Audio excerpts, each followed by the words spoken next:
Party కోసం నిబద్ధతగా పనిచేయడం వల్లైనా మీకు ఈ పదవి దక్కింది? ఇంకా వేరే రూట్లో ఏమన్నా ట్రై చేశారు?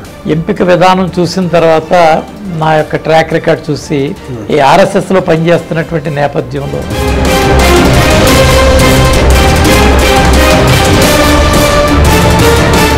ఎందుకు ఆర్ఎస్ఎస్లో అప్పుడు జాయిన్ అవ్వాలి? అది బ్యాన్ ఎత్తేసిన తర్వాత ఇక్కడేమి వాళ్ళ మత కల్లో లేదంటే హిందూ భావజాలం ఎక్కువ ఉన్న పరిస్థితులు కూడా లేవు కదా. దేశంలో ఎమర్జెన్సీ విధించినటువంటి రోజుల్లో వాస్తవంగా నా వయసుకి అంత ఆలోచన కూడా లేదు.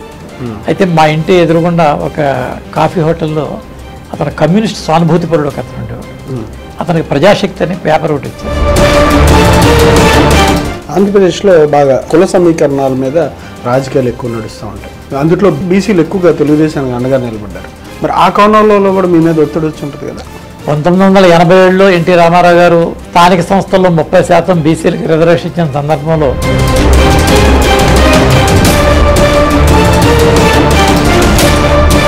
సరే, మీరు గతంలో కౌన్సిలర్గా పోటీ చేశారు, చైర్మన్ అవ్వాలనుకున్నారు, ఎంపీగా కూడా కంటెస్ట్ చేశారు. కానీ నామినల్ ఓట్లు ఎంపీకి చాలా దారుణమైన ఓటమి. భారతీయ జనతా పార్టీ రాష్ట్రంలో ప్రస్థానం ప్రారంభించినప్పుడు 80లో మేము పివి చలపతిరావు గారు మా రాష్ట్ర అధ్యక్షుడిగా మొదలుపెట్టుకుని 84లో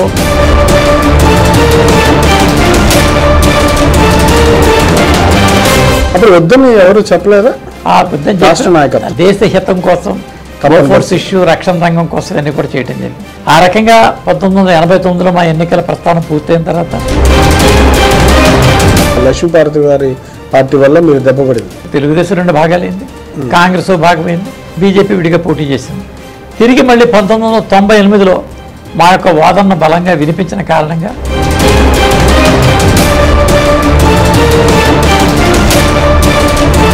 ఈ కారణాలు విశ్లేషణలో పక్కన అంగీకరించే విధంగా ఉన్నా 96 మిస్ అయింది, 98 గట్టి కొట్టాలి అని మీరెందుకు ప్రయత్నం చేయాలి? పార్టీ ఒక నిర్ణయం తీసుకున్నాం. పరకాల ప్రభాకర్ కాంగ్రెస్ పార్టీ నుంచి విడివిడి బీజేపీలో చేరారు. వారిని ప్రొజెక్ట్ చేయడం వల్ల మేము కొత్త వారికి ఎంకరేజ్ చేయాలనేటువంటి ఒక సంకేతం ఇద్దామనేటువంటి పరిస్థితి వచ్చి జగన్మోహన్ రెడ్డి గారి ప్రభుత్వంలో ఆయన మీరు ప్రైజ్ చేసిన సందర్భాలు కనిపిస్తూ ఉంటాయి అంటారు. వారు ఎప్పుడైతే నరేంద్ర మోడీ గారిని పర్సనల్గా అటాక్ చేయడం స్టార్ట్ చేశారు, శత్రు మిత్రుడు అనేటటువంటి ఒక కాన్సెప్ట్ ఉన్న అతనితో మాకు మిత్రత్వం లేకపోయినా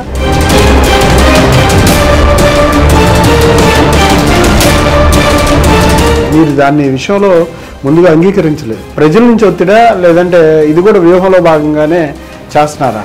కులగణన జనగణన 2. భారతదేశంలో బీసీలకు చెందినటువంటి జాబితాలు 3 జాబితాలు ఉంటాయి. ఈ 3 జాబితాల్లో బీసీలను గుర్తించేటటువంటి ప్రక్రియకి ఒక ప్రత్యేకమైనటువంటి విషయం 102వ రాజ్యాంగ సవరణ ద్వారా అంబేద్కర్ గారి గురించి కూడా బీజేపీ పార్టీ ఆయన అవమానించే విధంగా బిహేవ్ చేసిందని గతంలో మాట్లాడారు. ఈ వ్యవస్థలో దేశ విభజనను వ్యతిరేకించిన వారు బిఆర్ అంబేద్కర్. దేశంలో సంబంధించిన ఆర్టికల్ 370ని వారు ప్రతిపాదించలేదు.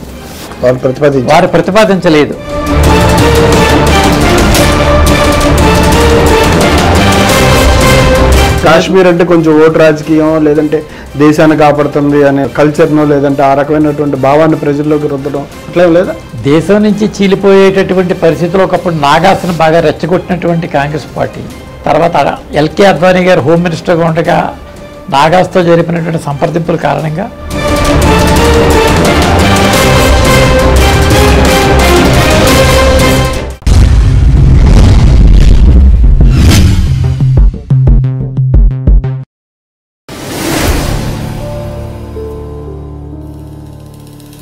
Welcome to ET digital media group.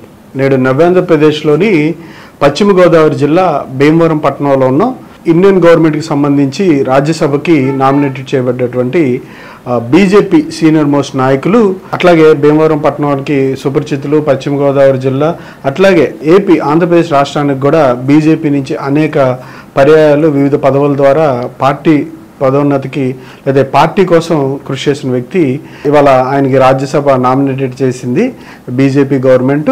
దీనికి సంబంధించిన విషయాల గురించి అట్లాగే ఆయన వ్యక్తిత్వం గురించి, ఆయన ఆలోచనలు, అభిరుచులు, పార్టీలో పనిచేసిన పద్ధతి గురించి, ఆయన నిర్వహించిన పదవుల గురించి వాళ్ళు ఆయన ఇంటర్వ్యూ చేయబోతున్నాం.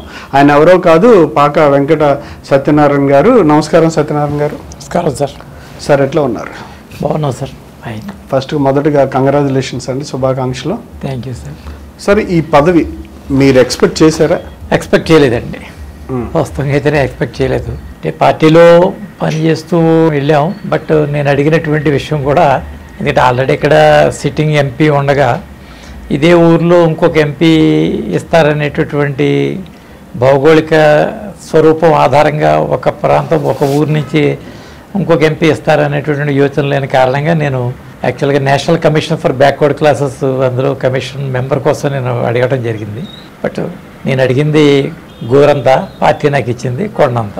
ఎందుకని అంత పార్టీ కోసం నిబద్ధతగా పనిచేయడం వల్లనా మీకు ఈ పదవి దక్కింది? ఇంకా వేరే రూట్లో ఏమన్నా ట్రై చేశారా?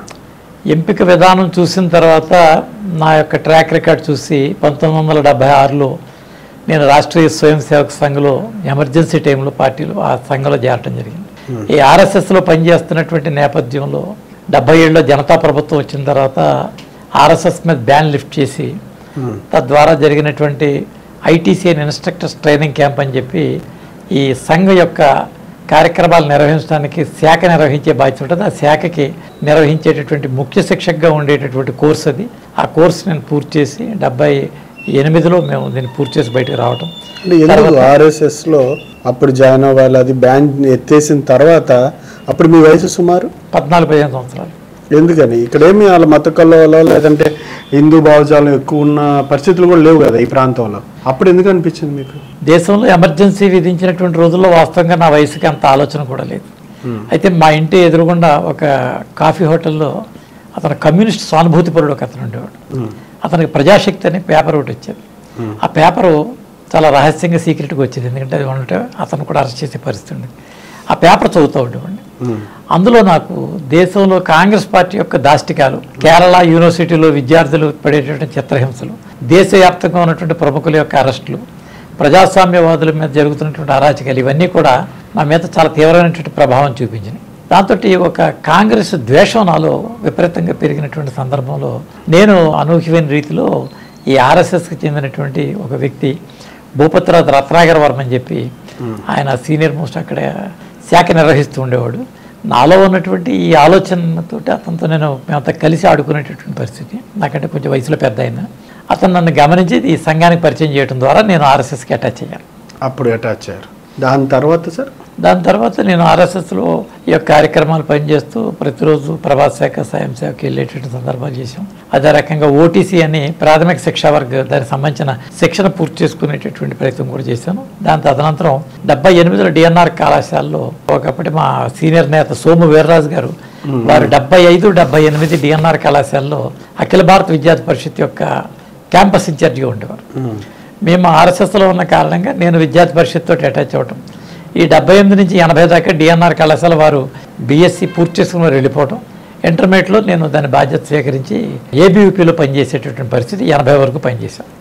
ఈ 80లో పనిచేసేటువంటి పరిస్థితుల్లో ఆ రోజుల్లో జనతా ప్రభుత్వం పడిపోయినటువంటి జనతా ప్రభుత్వం నుంచి భారతీయ జనసంఘ్ ఏదైతే జనతాలో కలిసి ఉన్నదో అది విడిబడి అటల్ బిహారీ వాజ్పేయి, ఎల్కే అద్వానీ గారి నేతృత్వంలో ఏప్రిల్ 6, 1980లో మహారాష్ట్రలో వండుకున్నటువంటి ఈ యొక్క భారీ బహిరంగ సభను ఏర్పాటు చేయటం. నాకు అప్పటికే సుమారు 18 సంవత్సరాల వయసు. నేను కూడా బాంబే వెళ్ళాను. ఆ బాంబేలో జస్టిస్ చాకలా గారి నేతృత్వంలో వాజ్పేయి గారి యొక్క ప్రసంగాన్ని ఆకర్షితనే నేను బీజేపీలో ఆ రోజు చేరటం జరిగింది. 1980లో పార్టీ ఏప్రిల్ 6ని ప్రారంభించారు. ఆ రోజు వెళ్ళినటువంటి సానుభూతి పరులు నేను ఒకటి నేను వెళ్ళాను. ఆ రకంగా 1980లో నా యొక్క ప్రస్థానం భారతీయ జనతా పార్టీ వైపు మళ్ళీ నేటి వరకు 45 సంవత్సరాల సుదీర్ఘకాలం ఇందులో పనిచేయటం. తర్వాత చాలా పార్టీలు వచ్చినాయి, అంటే ప్రాంతీయ పార్టీలు వచ్చినాయి, అటువైపు వెళ్ళాలనిపించలేదా? చాలా ఒత్తిళ్ళు వచ్చినాయండి. 1982లో ఎన్టీ రామారావు గారు పార్టీ పెట్టినప్పుడు తర్వాత యాంటీ కాంగ్రెస్ ఓట్ అంతా కూడా ఎన్టీ రామారావు గారు వైపు వెళ్ళిపోవడం జరిగింది. 81లో భారతీయ జనతా పార్టీ చాలా బలోపేతంగా తయారై విశాఖపట్నం ఎన్ఎస్ఎన్ రెడ్డి గారి నేతృత్వంలో 50 డివిజన్లకి 30 డివిజన్లు బీజేపీ గెలిచి ఎన్ఎస్ఎన్ రెడ్డి గారు దేశంలోనే మొట్టమొదటి విశాఖపట్నం కార్పొరేషన్ కైవసం చేసుకుంది భారతీయ జనతా పార్టీ. అంటే యాంటీ కాంగ్రెస్ మూవ్మెంట్ భారతీయ జనతా పార్టీకి వస్తున్న తరుణంలో 82లో ఎన్టీ రామారావు గారు పార్టీ పెడుతున్నాం. ఆ పార్టీ పెట్టినందుకు గాను ఈ యాంటీ కాంగ్రెస్ ఓటు బీజేపీ వైపు నుంచి తెలుగుదేశం వైపు మళ్ళీ ఆయన ఒక సినిమా యాక్టర్, ఆయన ఫెమిలియర్ ఆర్టిస్ట్ అవడంతో ఆ వైపు వెళ్ళడం జరిగింది. సో ఆయన బలోపేతం అయ్యారు. కానీ మేము చేరడానికి ఇందులో మూల సిద్ధాంతం ఒకటి ప్రాతిపదిక ఉండేది. నేను ఆర్ఎస్ఎస్ ఏబీవీపీలో పనిచేసేటప్పుడు మాకు కాశ్మీర్కి సంబంధించిన అంశం ప్రధానమైనటువంటి ప్రస్థానంగా ఉండేది. ఈశాన్య రాష్ట్రాల యొక్క స్థితిగతులు మేము అధ్యయనం చేసేటువంటి సందర్భంలో ఈ దేశంలో ఒకే చట్టం, ఒకే ప్రజా, ఒకే విధానం ఉండాలనేటటువంటి ఆర్టికల్ 370 రద్దు చేయాలని, ఈశాన్య రాష్ట్రాల యొక్క స్థితిగతులు అధ్యయనం చేసేటటువంటి పరిస్థితుల్లో ఖచ్చితంగా ఉండాలనేటటువంటి ఒక ఐడియాలజీ ఆధారంగా మేము పనిచేసే పరిస్థితి ఉంది. అధికారం ఆధారంగా పనిచేస్తుంటే పార్టీ మారేటటువంటి అవకాశం ఉండునేమో. నేను సిద్ధాంతం ఆధారంగా పనిచేసిన కారణాన ఈ యొక్క సిద్ధాంతంతో మమేకమై నేను దీంతో పాటు ఉండటం జరిగింది. కానీ సిద్ధాంతం ఒకటి, దాంతోపాటు ఆంధ్రప్రదేశ్లో బాగా వారి కుల సమీకరణాల మీద రాజకీయాలు ఎక్కువ నడుస్తూ ఉంటాయి. అందులో బీసీలు ప్రధానంగా గౌడాస్ కానీ యాదవులు కానీ వేరే వర్గం వాళ్ళు బీసీలు ఎక్కువగా తెలుగుదేశానికి అండగా నిలబడ్డారు.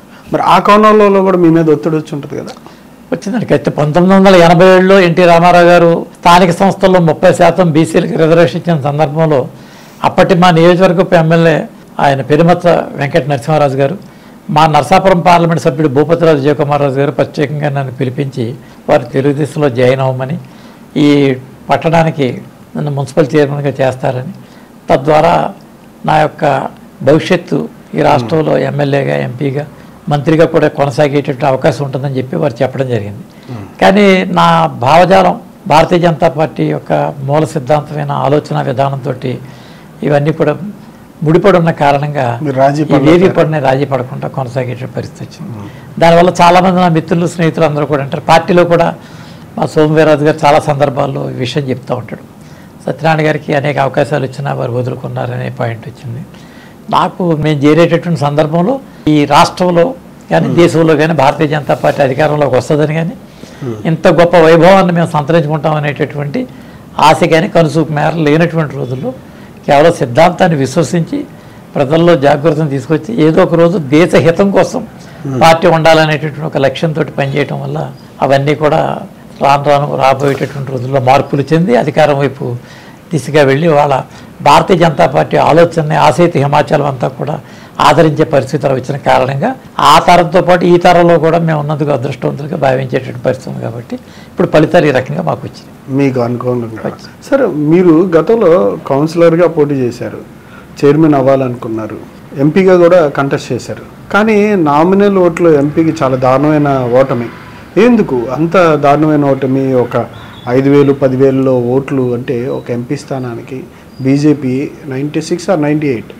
ఎందుకు ఆ సిచ్యువేషన్? అంటే భారతీయ జనతా పార్టీ రాష్ట్రంలో ప్రస్థానం ప్రారంభించినప్పుడు 80లో మేము డిఎస్పీ రెడ్డి గారి నేతృత్వంలో అడాక్ కమిటీ వేసుకుని పివి చలపతిరావు గారు మా రాష్ట్ర అధ్యక్షుడిగా మొదలుపెట్టుకుని 84లో మేము లోక్సభలో 2 స్థానాలకి పరిమితమైన సందర్భంలో ఎన్టీ రామారావు గారిని 83 చివరిలో నాదెళ్ల భాస్కరరావు గారు పదవిచ్యుతం చేయటం, ప్రజాస్వామ్య పరిరక్షణ కోసం భారతీయ జనతా పార్టీ కట్టుబడి ఉండేటటువంటి విషయంలో పంచనిష్టల్లో ఒక నిష్టైన ప్రజాస్వామ్య నిబద్ధంగానే భారతీయ జనతా పార్టీ ఉంటుందని చెప్పి మా నాయకులు రామారావు గారికి వెనుదనుగా నిలిచి వారిని తిరిగి ముఖ్యమంత్రిగా ఆయన కూర్చోబెట్టిన తర్వాత వాళ్ళు వెళ్ళటం, ఆ రకంగా తెలుగుదేశంతో బీజేపీ 84లో మిత్రపక్షం అయిన కారణంగా ఈ ప్రాంతంలో మాకు ఆనాడు ఉమ్మడి ఆంధ్రప్రదేశ్లో హనుమకొండలోని జంగారెడ్డి గారు 84లో వారికి సీట్ ఇవ్వటం, వారు ఆంధ్రప్రదేశ్లో గెలిచినటువంటి దాఖలాలు మాకు తెలుగుదేశంతో కలిసి ఈ రాష్ట్రంలో ఉండటం జరిగింది. ఇంకొక స్థానం గుజరాత్లో పాటిల్ గారు వారికి గెలవడం జరిగింది. దేశవ్యాప్తంగా ఈ 2 స్థానాలు ఇందిరాగాంధీ హత్యానంతరం జరిగినటువంటి ఆ సానుభూతి పవనాల్లో 222 స్థానాలకు భారతీయ జనతా పార్టీ పోటీ చేస్తే అందులో 2 స్థానాలు గెలవటం, అందులో ఒక స్థానం తెలుగుదేశం ఇచ్చినటువంటి ఈ యొక్క హనుమకొండ నియోజకవర్గం నుంచి గెలిచేటటువంటి పరిస్థితి. ఆ రకంగా 84లో ప్రారంభమైన మా ప్రస్థానం 85లో తిరిగి మళ్ళీ అసెంబ్లీ రద్దు చేసినప్పుడు తెలుగుదేశంతో మా మిత్రత్వం కొనసాగి తిరిగి మళ్ళీ మేము అందులో ఒక 80 ఎమ్మెల్యేలు అయినటువంటి పరిస్థితి. 86లో వెంకయ్య నాయుడు గారి నేతృత్వంలో రాష్ట్ర అధ్యక్షుడు అయిన తర్వాత మేము తృతీయ శక్తిగా ఎదగాలని ఒక నిర్ణయం తీసుకుని ఎన్టీ రామారావు గారి మీద మేము 100 తప్పులతోటి షార్ట్ షీట్ రిలీజ్ చేసి 87 స్థానిక సంస్థల్లో మేము విడిగా పోటీ చేయడం జరిగింది. అప్పుడు విడిగా పోటీ చేస్తాం ఫస్ట్ టైం స్థానిక సంస్థలకి. అప్పుడు 5 అంచెల విధానం వచ్చింది. ఈ జెడ్పీటీసీ, ఎంపీటీసీ, జిల్లా పరిషత్ ఇవన్నీ కూడా అండ్ మున్సిపల్ ఈ యొక్క పంచాయతీ మెంబర్లు అండ్ పంచాయతీ సర్పంచ్ ఈ రకంగా 5 అంచెల విధానంతో జరిగింది. అందులో మేము విడిగా పోటీ చేయటం, తిరిగి మళ్ళీ మేము 88లో దేశ రాజకీయాల్లో బోఫర్స్ ఇష్యూ రావటం, దాన్ని విపి సింగ్ గారు కాంగ్రెస్ పార్టీ నుంచి బయటకు రావటం, విపి సింగ్ గారు చేసేటటువంటి ఆ ధర్మ పోరాటానికి మద్దతుగా ఒకవైపు వామపక్షాలు, ఒకవైపు బీజేపీకి రావాల్సినటువంటి పరిస్థితి వచ్చింది. అందులో భాగంగా తెలుగుదేశం ఆవేళ నేషనల్ ఫ్రంట్లో ఉండటం, ఆ నేషనల్ ఫ్రంట్ ప్రభుత్వాన్ని భారతీయ జనతా పార్టీ ఉండటంతో 89లో మళ్ళీ మా పొత్తు ఆంధ్రప్రదేశ్లో కొనసాగడం, మళ్ళీ కొనసాగాం. అప్పుడు వద్దని ఎవరు చెప్పలేదా? ఆ యుద్ధం లేదు, దేశ హితం కోసం, ఫోర్స్ ఇష్యూ, రక్షణ రంగం కోసం ఇవన్నీ కూడా చేయడం జరిగింది. ఆ రకంగా 1989లో మా ఎన్నికల ప్రస్థానం పూర్తయిన తర్వాత 89లో ఈ యొక్క అయోధ్య శిలాన్యాస్, 90లో జరిగినటువంటి రామరథ యాత్ర, అదే సంవత్సరం జరిగినటువంటి మండల కమిషన్ యొక్క నివేదిక, ఇవన్నీ కూడా దేశ రాజకీయాలను కుదిపేసింది. ఈ కుదిపేసినటువంటి విషయాల్లో మద్దతుగా ఉన్నటువంటి భారతీయ జనతా పార్టీ నాయకుడు ఎల్కే అద్వానీ గారిని ఎప్పుడైతే బీహార్లో లాలూ ప్రసాద్ యాదవ్ అరెస్ట్ చేశారో ఆ వేళ మేము మద్దతు ఉపసంహరించుకున్నాం. ఆ ఉపసంహరించుకున్న కారణంగా విపి సింగ్ గారి ప్రభుత్వం పడిపోవటం, తిరిగి 91లో ఎన్నికలకు వచ్చినటువంటి పరిస్థితుల్లో దేశంలో రాజకీయం 2 భాగాలుగా చీలిపోయింది. ఒకటి సెక్యులర్ అనే పేరుతోటి, ఒకటి నాన్ సెక్యులర్ అనే పేరుతోటి రావడం జరిగింది. అప్పటి వరకు అంత ఎక్కువ లేదా? అంతవరకు లేదు. అంతవరకు కొంత ఈ వెసులుబాటు నడుస్తూ ఉండేది. అప్పటికే 77లో ప్రయోగం జరిగింది. జనతా ప్రభుత్వానికి జనసంఘ్ అందులో మద్దతుగా ఉండటం, మాకు చెందినటువంటి 3 నాయకులు మంత్రులుగా ఉండటం, అదే రకంగా 89లో మేము బయట నుంచి మద్దతు ఇవ్వటం, ఆ రకంగా కొనసాగినటువంటి పరిస్థితి దశాబ్ద కాలం జరిగింది. 91 నుంచి ఆంధ్రప్రదేశ్లో మేము భారతీయ జనతా పార్టీ ఒంటరిగా ఎదగాలనేటువంటి ప్రయత్నం మేము చేసాం. ఈ ఒంటరిగా ఎదిగేటువంటి ప్రయత్నంలో 91 పార్లమెంట్ ఎన్నికల్లో 42 పార్లమెంట్ స్థానాలకి మేము మొట్టమొదటిసారి ఎన్నికలకి మేము వెళ్ళడం జరిగింది. మొట్టమొదటిసారి మేము పోటీ చేసినప్పుడు 91లో మాకు త్రిముఖ పోటీ జరిగింది. ఆవేళ కాంగ్రెస్, తెలుగుదేశం, బీజేపీ. ఈ త్రిముఖ పోటీలో మాకు అన్ని నియోజకవర్గాల్లోనూ సగటున 40 నుంచి 45 వేల ఓట్లు పార్లమెంట్ స్థాయిలో రావడం జరిగింది. 94లో జరిగినటువంటి అసెంబ్లీ ఎన్నికలు కూడా 294 ఎన్నికలకు కూడా మేము విడిగా పోటీ చేసాం. అది కూడా మేము ఒక 4-5% ఓట్లతోటి రావడం జరిగింది. అప్పుడు కూడా 4-5%. 96 వచ్చేసరికి ఎన్టీ రామారావు గారు మరణించినటువంటి ప్లేస్లో లక్ష్మీపార్వతి రావటం, లక్ష్మీపార్వతి టీడీపీ ఎల్పీ ఒక వర్గం, టీడీపీ చంద్రబాబు నాయుడు నేతృత్వంలో ఒక వర్గం, తెలుగుదేశం ఒకటి, బీజేపీ ఒకటి రావడంతో విపక్షాల్లో మా యొక్క ప్రాధాన్యత జాతీయ పార్టీ కంటే ప్రాంతీయ పార్టీలు ఇక్కడ ప్రభావం ఎక్కువ చూపించిన కారణంగా మాకు కేవలం 3% ఓట్లకి పరిమితం అయ్యాం. లక్ష్మీపార్వతి గారి పార్టీ వల్ల మీరు దెబ్బపడింది. లక్ష్మీపార్వతి గారు తెలుగుదేశం 2 భాగాలైంది, కాంగ్రెస్ భాగమైంది, బీజేపీ విడిగా పోటీ చేసింది. తిరిగి మళ్ళీ 1998లో మా యొక్క వాదనను బలంగా వినిపించిన కారణంగా ఆంధ్రప్రదేశ్ రాష్ట్రంలో మేము 4 పార్లమెంట్ స్థానాలు ఇండివిజువల్గా కాంగ్రెస్ తెలుగుదేశం ఓడించి గెలుచుకున్నాం.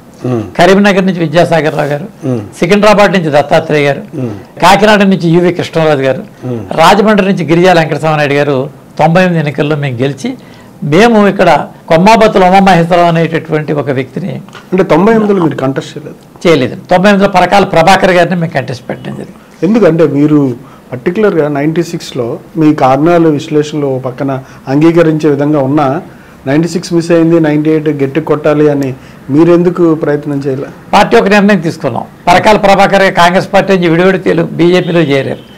వారిని ప్రొజెక్ట్ చేయడం వల్ల మేము కొత్త వారికి ఎంకరేజ్ చేయాలనేటువంటి ఒక సంకేతం ఇద్దామనేటువంటి పరిస్థితి వచ్చి నేను ఆగి, అప్పటి మా అధ్యక్షుడు వి రామారావు గారు రాష్ట్ర అధ్యక్షుడు ఉన్నారు. వారి యొక్క సూచన మేరకు మేము ఆగడం జరిగింది. ఆ ఎన్నికలకి మేము పనిచేయడం జరిగింది. సుమారు 50,000 ఓట్లు, అంతకుముందు వచ్చిన 3,000-4,000 ఓట్లకి అంతకు 10 రెట్లు ఓట్లు, 50,000 ఓట్లు 98లో మేము సాధించడం జరిగింది. దాన్ని చెప్పిన బాలయోగి గారి కాన్స్టిట్యున్సీలో కూడా మాకు 1,00,000 ఓట్లు మేము అక్కడ సంపాదించేటువంటి పరిస్థితి. కాబట్టి 1,70,000 ఓట్లు మేము బాలయోగి గారి మీద 98 ఎన్నికల్లో రావడంతో రాష్ట్రంలో బీజేపీ ఒక ప్రత్యామ్నాయ శక్తిగా ఎదిగేటటువంటి పరిస్థితి వచ్చింది. కానీ దేశ హితం కోసం అటల్ బిహారీ వాజ్పేయి గారిని ప్రధానమంత్రిని చేయాలనేటువంటి సంకల్పంతో జాతీయ పార్టీ తీసుకున్న నిర్ణయం మేరకు 99లో జరిగినటువంటి ఎన్నికలకి తెలుగుదేశంతో కలిసి మరొకసారి భారతీయ జనతా పార్టీ పొత్తు పెట్టుకున్న సందర్భంలో కాకినాడలో గెలిచినటువంటి అప్పుడు గ్రహించి ఉంటారు కదా, ఒంటరిగా మీరు ప్రభుత్వాలను లేదంటే జాతీయ స్థాయిలో ప్రభుత్వం ఏర్పడడానికి మీ వంతు సహకారం సింగిల్గా సరిపోవట్లేదని గ్రహించేనా తెలుగుదేశంతో పొత్తుకెళ్లారు? ఖచ్చితంగా. ఆనాటికున్న పరిస్థితి మాకున్నది సుమారు 161 స్థానాలు. ఆ 161 స్థానాలతోటి దాదాపుగా 24 పార్టీలతో కలిపి మేము నేషనల్ డెమోక్రటిక్ అలయన్స్ని ఏర్పాటు చేయడం జరిగింది. అనేక పార్టీల నుంచి యాక్సెప్టెన్స్ స్టార్ట్ అయింది బీజేపీకి. బీజేపీ అప్పటి వరకు అంటరాని పార్టీగా చూసేది, జాతీయ స్థాయిలో బీజేపీ పట్ల ఇతర పార్టీల యొక్క దృక్పథం మారింది. జార్జ్ ఫెర్నాండెస్ గారు పక్క, అరుణ్ శౌరి గారు, ఇలాంటి అనేక వ్యక్తులు సోషలిజం పేరుతో దూరంగా ఉన్నవారు, మాజీ సోషలిస్టులు, వీరందరూ కూడా భారతీయ జనతా పార్టీ యొక్క విధానానికి ఆకర్షితులై వచ్చారు. తెలుగుదేశం కూడా మాతో పాటు జత కట్టడం, ఆ రకంగా 99 ఎన్నికల్లో అటల్ బిహారీ వాజ్పేయి గారిని ప్రధానమంత్రిగా కొనసాగేటటువంటి నేతృత్వం కోసం మాకున్న ఎజెండాని పక్కన పెట్టి కామన్ మినిమం ప్రోగ్రామ్ తోటి ఆ రోజు ఎన్డీఏ కూటమితోటి వాజ్పేయి గారు ప్రధానమంత్రి కాగలిగారు. తత్ఫలితంగా 99 నుంచి 2004 వరకు వారు ప్రభుత్వాన్ని ఏర్పాటు చేసినటువంటి విషయం అందరికీ తెలిసిందే. అంటే దాని తర్వాత మళ్ళీ ఇంకా పోటీ వైపు మీరు ఏమైనా ఉన్నా ఇక్కడ 88 నుంచి 2000 వరకు కదా ఇక్కడ కౌన్సిలర్స్గా పనిచేశారు. తర్వాత కూడా 2000 నేను 4 పర్యాయాలు భీమవరం మున్సిపాలిటీలో కౌన్సిల్ సభ్యుడిగా ఉన్నాను. దాదాపు 20 సంవత్సరాల పైబడి నేను ఈ యొక్క అస్తిత్వాన్ని చూపించాం. ఈ రోజుకి కూడా ఆంధ్రప్రదేశ్లో భీమవరానికి, పశ్చిమ గోదావరి జిల్లాలో భీమవరానికి ఉన్న ప్రత్యేకమైన స్థానం. పార్టీ పెట్టిన నాటి నుంచి ఈ రోజు వరకు సివిక్ బాడీలో ఖచ్చితంగా బీజేపీ రిప్రజెంటేటివ్ మెయింటైన్ చేస్తూ ఉన్నాం. అది అధికారం ఉన్నా లేకపోయినా, అక్కడ కేంద్రంలో పార్టీ ఉన్నా లేకపోయినా, పొత్తున్నా లేకపోయినా, ఇది మట్టికి మేము మెయింటైన్ చేయడం వల్ల. కానీ మీరు కౌన్సిలర్, ఇంకో ఎంపీ కూడా కౌన్సిలర్గా ప్రస్థానం స్టార్ట్ అయింది. ఇది యాదృచ్ఛికం కాదు, కానీ యాదృచ్ఛికం కన్నా మరింత అతీతంగా కనిపిస్తున్నట్టు. అంటే వాస్తవంగా కింది స్థాయి కార్యకర్తల యొక్క ఆలోచనలు కానీ, కింది స్థాయి వ్యక్తుల యొక్క మనస్తత్వాలు కానీ పరిశీలిస్తే తప్ప చట్టసభలో అనేవి కేవలం పై స్థాయిలో నడిచేటటువంటి వ్యక్తులకి కింద స్థాయిలో ఉన్నటువంటి వ్యక్తుల మీద సరైనటువంటి అవగాహన ఉండదు. కాబట్టి గ్రామ స్థాయిలో పనిచేసుకుంటూ వెళితేనే దేశ స్థాయిలో మనం చేయడానికి ఏదైనా అవకాశం ఉంటుంది. కాబట్టి ఆ రకమైనటువంటి అనుభవం అక్కడ ఉపయోగపడేటువంటి పరిస్థితి ఉంటుంది. కామన్ పబ్లిక్ తోటి ఇంటరాక్ట్ అయ్యేటువంటి అవకాశాలు ఉంటాయి. కాబట్టి అది అన్నీ కూడా మేము అనుభవంగానే దాన్ని స్వీకరిస్తాం. మీరు గత ప్రభుత్వంలో జగన్మోహన్ రెడ్డి గారి ప్రభుత్వంలో ఆయన్ని మీరు ప్రైజ్ చేసిన సందర్భాలు కనిపిస్తూ ఉంటాయి అంటారు. ఖచ్చితంగా ఎందుకు కనిపిస్తుంది? ఒకటే కారణం, ఇందులో పెద్ద దాపరకం ఏమీ లేదు. వారు ఎప్పుడైతే నరేంద్ర మోడీ గారిని పర్సనల్గా అటాక్ చేయడం స్టార్ట్ చేశారో, శత్రువు మిత్రుడు అనేటటువంటి ఒక కాన్సెప్ట్ ఉన్న అతనితో మాకు మిత్రత్వం లేకపోయినా మేము సాధ్యమైనంత వరకు నాలాంటి అనేక మంది కార్యకర్తలు బీజేపీలో ఉన్నటువంటి వారు మేము ఖచ్చితంగా కార్నర్ చేశాం జగన్మోహన్ రెడ్డి. చంద్రబాబు నాయుడు కార్నర్ చేయడం ఒకటైతే, కానీ మీరు ప్రైజ్ చేశారు కదా. ప్రైజ్ చేస్తాం ఎందుకంటే ఆల్టర్నేటివ్ సోర్స్ మాకు లేనప్పుడు, మాకు బియాండ్ 1% ఓటింగ్ వచ్చినప్పుడు ఈ ఓటింగ్కి అడ్వాంటేజ్ తెలుగుదేశానికి వెళ్ళకూడదనేటటువంటి ఒక ధర్మాన్ని మేము పాటించిన సందర్భాల్లో అతన్ని తీసుకునేటువంటి కొన్ని నిర్ణయాలు ప్రైజ్ చేసాం. అలాగే అన్ని నిర్ణయాలు ప్రైజ్ చేయలే, కొన్ని నిర్ణయాలు మేము ప్రైజ్ చేస్తాం.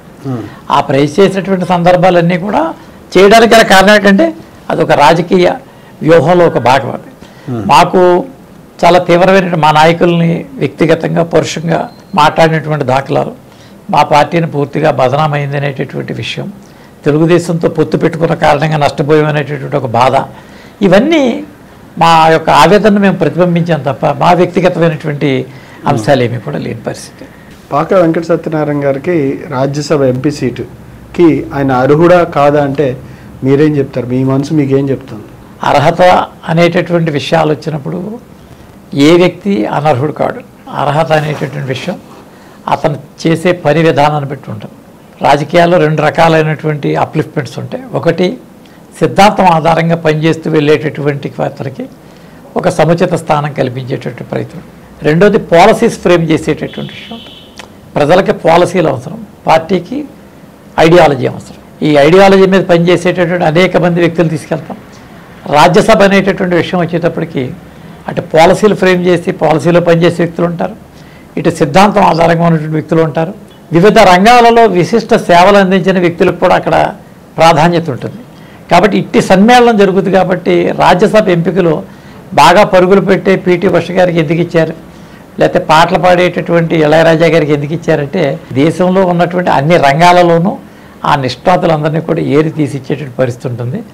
బహుశా నా యొక్క సేవలు నేను ఏదైతే పార్టీకి అందించానో దానికి కేంద్ర నాయకత్వం సంతుష్టీకరణ చెంది నన్ను ప్రమోట్ చేసేటటువంటి అవకాశంలో ఒక సంకేతం ఇచ్చారు. నా ఎంపిక ఈ రాష్ట్రంలో 2 విషయాలను స్పష్టం చేసింది. ఒకటి, భారతీయ జనతా పార్టీ బీసీలకు వ్యతిరేకమని కానీ బీసీలకు దూరంగా అనేక మాటలు చెప్తూ ఉంటాం. అదే మరి మీరు రాష్ట్ర అధ్యక్షుడికి ఎందుకు చేయలేపారు? రాష్ట్ర అధ్యక్షుడిగా బీసీకి ఇవ్వడం ఇష్టం లేదా అని ఇంకా 2-3 సందర్భాల్లో అనేక ఈక్వేషన్స్ నడిచాయి. కొత్త వారికి కన్నా లక్ష్మీనారాయణ గారు వచ్చినప్పుడు ప్రయోగం చేశాం. ప్రయోగం చేసి వారికి అప్పచెప్పడం జరిగింది. వారు పార్టీని వదిలిపెట్టి వెళ్ళిపోయారు. వారి తర్వాత మళ్ళీ మా సీనియర్ నాయకుడు మా అందరికీ కూడా సీనియర్ మెంబర్ అయినటువంటి సోము వీర్రాజు గారు వారు కొనసాగారు.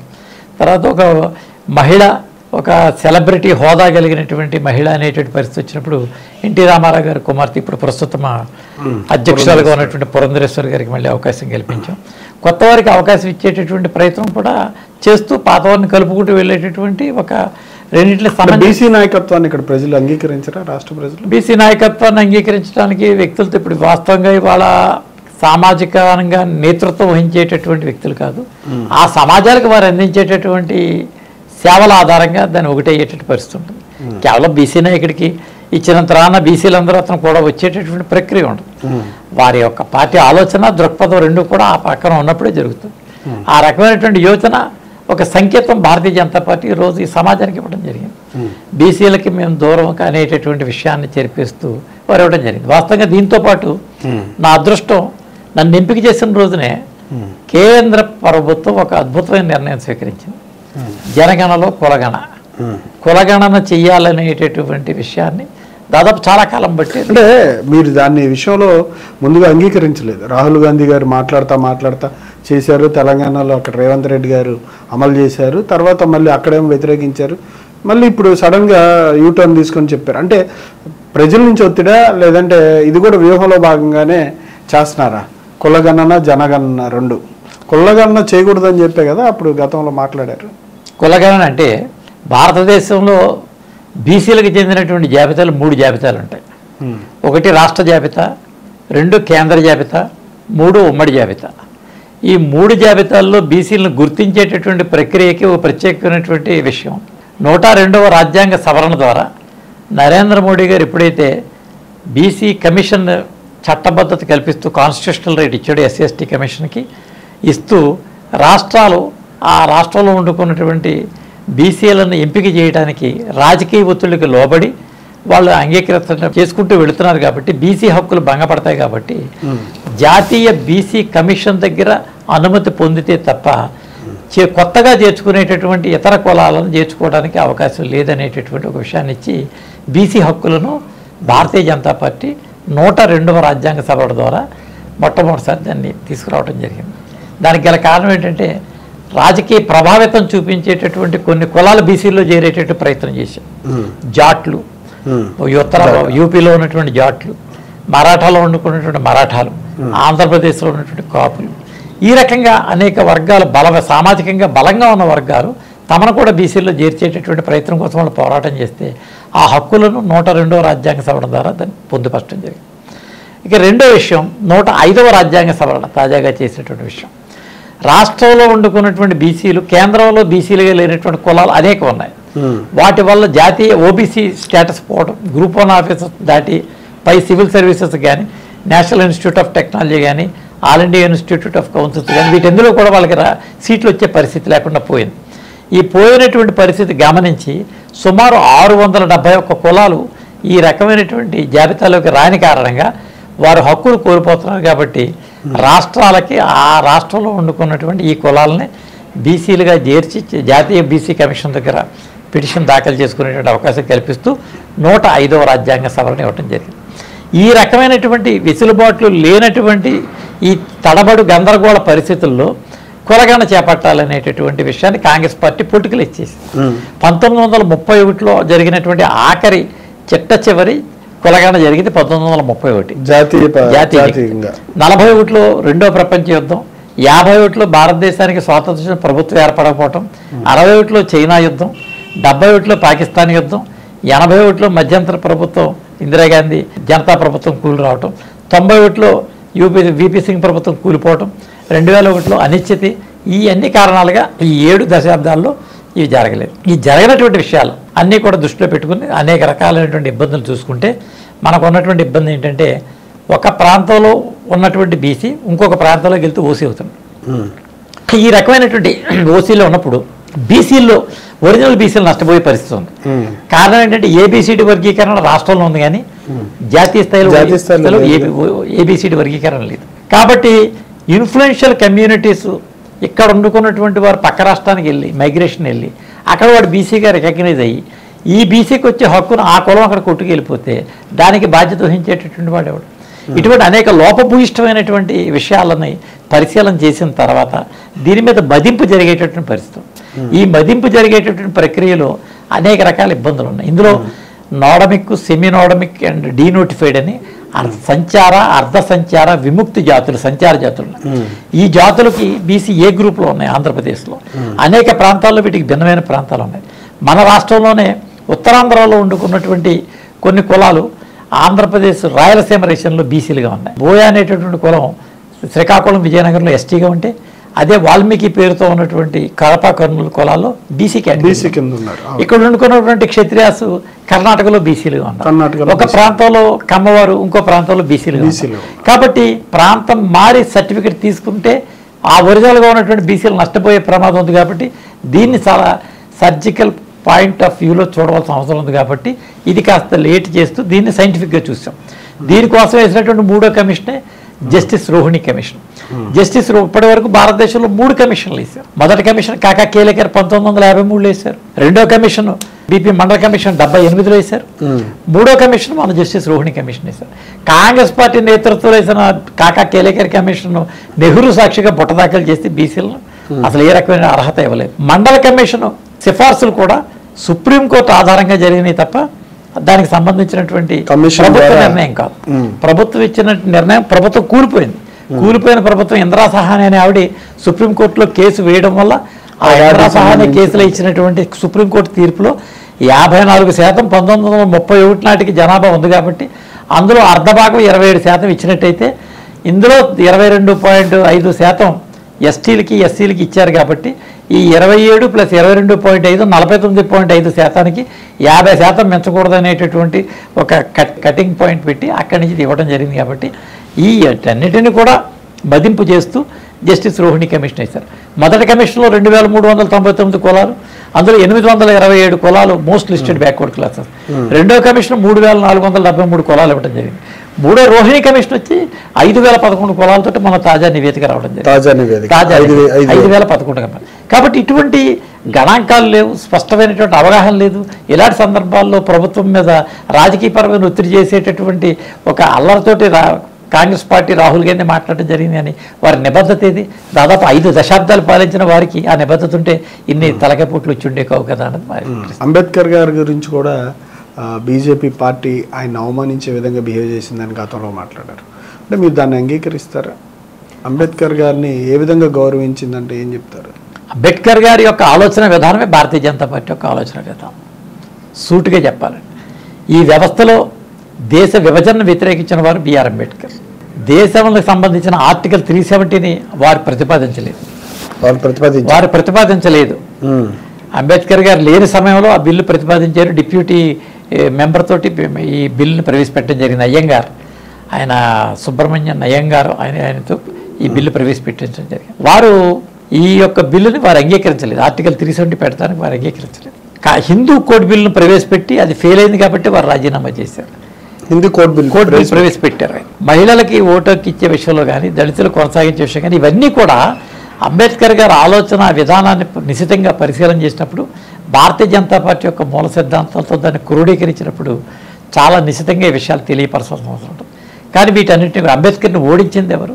ఓటుకి ₹2 ఇచ్చి మహారాష్ట్రలో 2 పర్యాయాలు ఆయనకి నిర్మింపబడినటువంటి పార్లమెంట్లోకి హాజరు కానియకుండా చేసిన కాంగ్రెస్ పార్టీ దీని గురించి మాట్లాడటం అన్నది, కమ్యూనిస్టులు దానికి వంతపాడటం, వీరిరువురు బాబాసాహెబ్ అంబేద్కర్కి తీవ్ర ద్రోహం చేశారు. బీజేపీ నాటి జనసంఘ్, ఆయనకి ఎన్నికల ఏజెంట్గా పనిచేసిన దత్తోపంత్ ఠాంగే, వారు ఆర్ఎస్ఎస్ చీఫ్ ముఖ్యుల్లో ఒకరు, వారు భారతీయ మజ్దూర్ సంఘ్ యొక్క నిర్మాతల్లో ఒకరు. అట్టి వ్యక్తి ఆయనకి చీఫ్ ఎలక్షన్ ఏజెంట్గా పనిచేసినటువంటి వ్యక్తి. వారు కాన్స్టిట్యూంట్ అసెంబ్లీలో మెంబర్ అయితే తప్ప ఈ రాజ్యాంగ రచనా సంఘానికి మెంబర్ అయ్యే అవకాశం లేని కారణంగా వారిని అక్కడి నుంచి గెలిపించి ఆ కాన్స్టిట్యూషన్లో ఏర్పాటు చేసి అనేక విషయాలు వారు ప్రతిపాదించారు.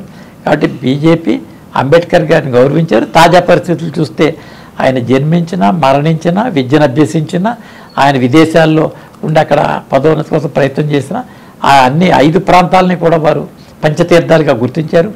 వాళ్ళ భారతరత్న ఇచ్చింది కాంగ్రెస్ పార్టీ కాదు, బీజేపీ నేతృత్వంలో సపోర్ట్ చేసినటువంటి జనతాదళ ప్రభుత్వం విషయం ఇవ్వడం జరిగింది.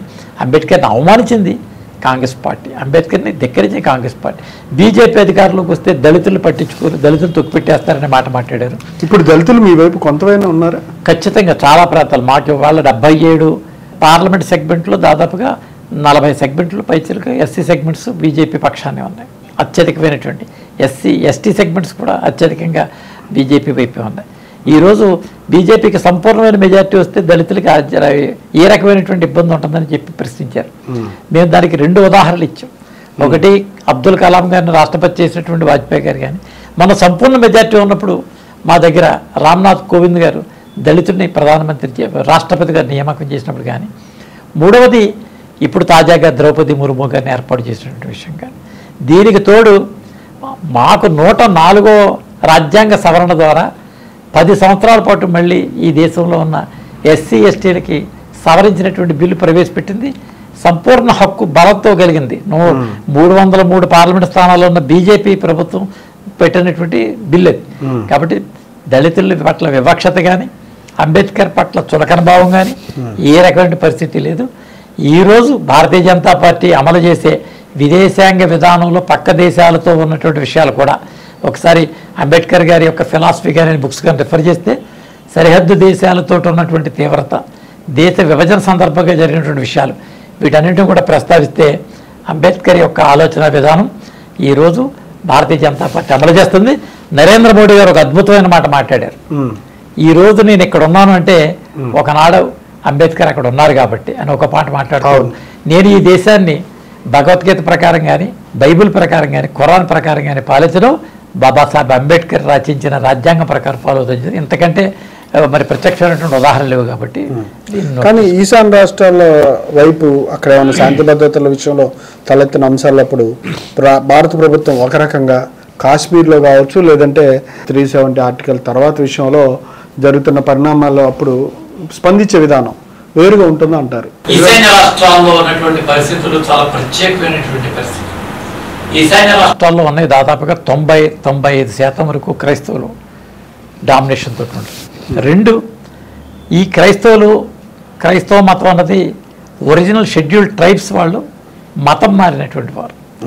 వారి తెగల్లో వారికి ఉన్నటువంటి వంశపారంపర జన్మతః విరోధం దృష్ట్యా పాము ముంగిసే రకంగా ఉంటుందో ట్రైబ్స్లో ఆ రకమైనటువంటి భేదాలు ఉంటాయి. ఆ భేదాల ఆధారంగా జరిగేటటువంటి గొడవల కారణంగా దానికి మతోరంగు పూసి దాన్ని బీజేపీ సమర్థిస్తుందని చెప్పి పెద్ద ఎత్తున వీళ్ళ అలజడి చేసేటువంటి ప్రయత్నం ఉంది. అసలు ఈశాన్య రాష్ట్రాల్లో మేము కాలు పెట్టడానికి అవకాశం లేదనేటువంటి పరిస్థితి నుంచి ఈరోజు 7 స్థానాలు ఈశాన్య రాష్ట్రాలు ఉంటే అందులో దాదాపు 6 స్థానాలు భారతీయ జనతా పార్టీ పక్షాన అక్కడ క్రిస్టియన్స్ ఓటేస్తున్నారంటే భారతీయ జనతా పార్టీ మీద నమ్మకము, విశ్వాసం. 7 రాష్ట్రాల్లో 6 స్థానాలు 6 రాష్ట్రాలు రూల్ చేస్తున్నాయి. స్థానాలు కూడా 6 స్థానాలు వచ్చినాయి.